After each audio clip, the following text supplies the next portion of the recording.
Call తీసుకుని మనం మాట్లాడదాం కోటేశ్వర గారు. Okay sir. శివప్రసాద్ గారు వైజాగ్ నుంచి. సార్ నమస్తే. అవును సార్, నమస్తే సార్. సార్ చెప్పండి. ముఖ్యంగా నెంబర్ 1 న్యూస్ ఛానల్ యాజమాన్యానికి, ముఖ్యంగా మరి మమ్మల్ని ముందుండి మాకు అన్నదండలు ఉన్నటువంటి సుధాకర్ నాయుడు గారికి నా ధన్యవాదాలు sir. Thank you sir.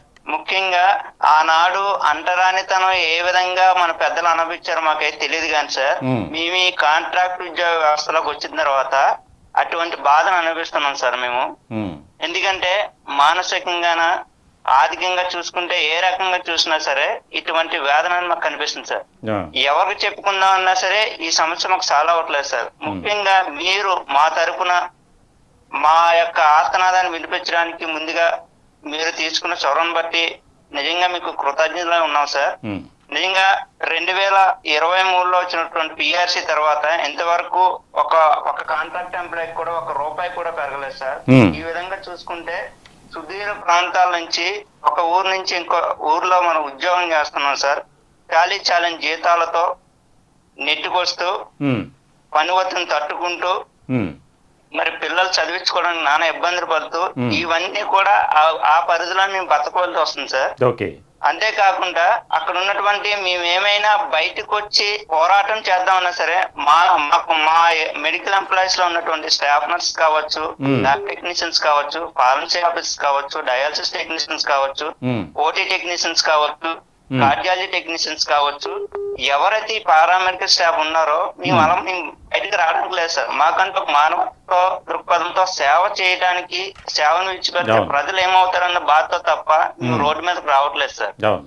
Me government కి మీ తరఫున మేము విజ్ఞాపన చేసేది ఒకటే సార్, ఒకటి రెగ్యులర్ చేయాలి. రెగ్యులర్ చేయడానికి సర్వీస్ ని పరిధిలో తీసుకొని ఒక టైం పీరియడ్ పెట్టాలి. అంతవరకు అది అయ్యే లోపు వరకు ఏదైతే 100% గ్రాస్ శాలరీ అంటుందో ప్రతి ఒక్క కాంట్రాక్ట్ ఎంప్లాయీకి ఇవ్వాలి. ఇస్తూ వారికి ఆర్థిక భరోసాను ఇవ్వాలి. అంతేకాకుండా ఎవరైతే అకాలకు మరణం చెందారో ఉద్యోగస్తులు, నిన్న కాక మొన్న ఒక సహోదరి అనుకోద్దు కానీ అవును మరణించింది సార్. ప్రభుత్వం నుంచి ఆ మట్టి ఖర్చులు తప్ప ఆ కుటుంబానికి ఎలాంటి భరోసా కూడా లేదు సార్. వాళ్ళు చూస్తే చిన్న పిల్లలు, ఒకరికి 5 ఏళ్ళు, ఒకరికి 7 ఏళ్ళు. సో ఇలాంటి ఆర్థిక కనీసం వైద్యం చేసుకోవడానికి కూడా ఎలాంటి ఈహెచ్ఎస్ గానీ, ఎలాంటి హెల్త్ కార్డ్స్ గానీ, ఎలాంటి అంటే మాకు పని చేస్తాను కానీ మాకు అనారోగ్యం వస్తే ఎలాంటి ఆరోగ్య భద్రత లేదు. రైట్ శివప్రసాద్ గారు, మీ ఆవేదన అర్థమైంది. నిజంగా మీరు చేస్తున్నటువంటి సర్వీసెస్ని ప్రతి ఒక్కరూ అభినందించాలి. ముఖ్యంగా సామాన్యుడి చేతిలో సామాజిక అస్త్రం. నిజంగా మా ఛానల్ తరపున మీ అందరికీ హృదయపూర్వకమైనటువంటి నమస్కారాలు తెలియజేస్తున్నాం. ఎందుకనంటే మీరు చేసేటువంటి సర్వీసెస్ అటువంటివి. మరి ఇలాంటి సందర్భంలో మీరు ఏ రకమైనటువంటి విధి నిర్వహణ, ప్రాణాలకు తెగించి కుటుంబాలను వదిలి ఎంతో దూర ప్రాంతాల్లో పనిచేస్తున్నటువంటి వారు, నిజంగా బాధాకరం.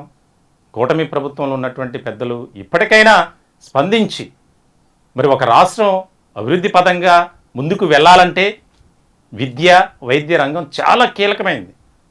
ప్రతి గవర్నమెంట్ కూడా, ప్రతి రాష్ట్ర ప్రభుత్వం కూడా ఈ 2 విభాగాలకు కోట్లాది రూపాయలు బడ్జెట్లో కేటాయిస్తారు. కానీ మరి ఆ విధానంలో పనిచేస్తున్నటువంటి వారిని మాత్రం పట్టించుకోవట్లేదు.